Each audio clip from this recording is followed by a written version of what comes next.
Hey, you guys.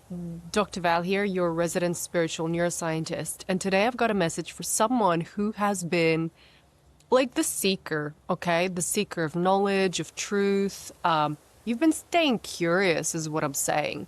Even if the world around you seems to be crumbling and people are freaking out, like, oh, we're doomed, you're like curious as to what's going on? So I want to speak to that. Or, it doesn't have to be on a global scale. Maybe you're curious about a situation or a certain relationship in your life, or like maybe a transition that you're experiencing in your life, whether it's within your relationships, romantic or not. Maybe your career, maybe like you're retiring, it's a big change for you. Uh, Again, fill in the blank, right? You're going through something, and rather than being like, oh, it's fucked, you're like, I'm interested in like, where is this all going? Okay. Now that curiosity brings a sense of wonder, right? And joy sometimes, like being curious, like sussing stuff out. Maybe getting a little bit obsessed, but like in a good way about a topic or a situation brings this brings the spark, brings the lightheartedness, it brings positive emotions, okay? It does. It brings positive emotions in your life. And of course, positive emotions are expressed at the level of your brain by the emotional processing center. Yeah, the limbic system. I know we haven't talked about the limbic system. I could talk about it till the cows come home, just like epigenetics and neuroplasticity. But hey, there's a first time for everything. So the limbic system is the part of your brain that processes emotions, okay?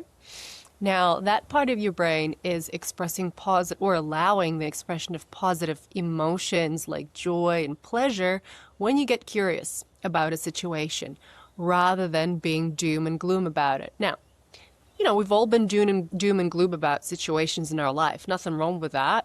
It's just a different experience, right? Than being curious, because when you're being doom and gloom, or like it's fucked, or this is all like that, that brings on not so positive emotions, right? Negative affective states.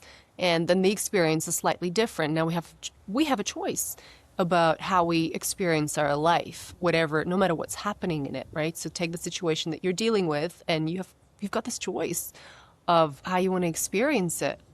And you, the person I'm talking to, is you've been curious about it, okay? You've been curious, and that's been bringing forth these emotions of, again, joy, pleasure, wonder, this childlike innocence, maybe. So, all these great things. Now, when we experience emotions, that enhances the memories that are being formed right now, okay?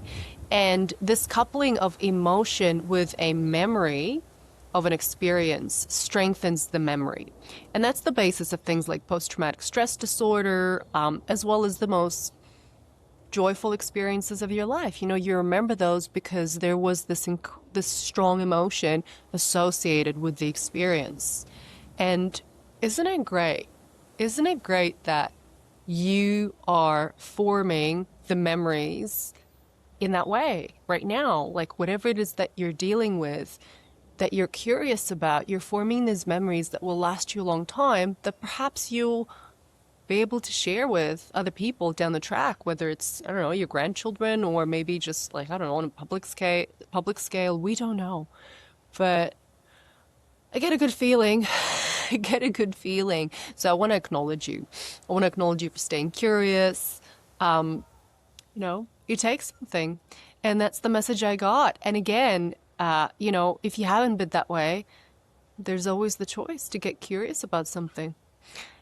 If you've enjoyed this, please like, share, and subscribe to the channel. Share it with someone in your life whose life you think it'll contribute to. Otherwise, I'll see you next time. Thank you.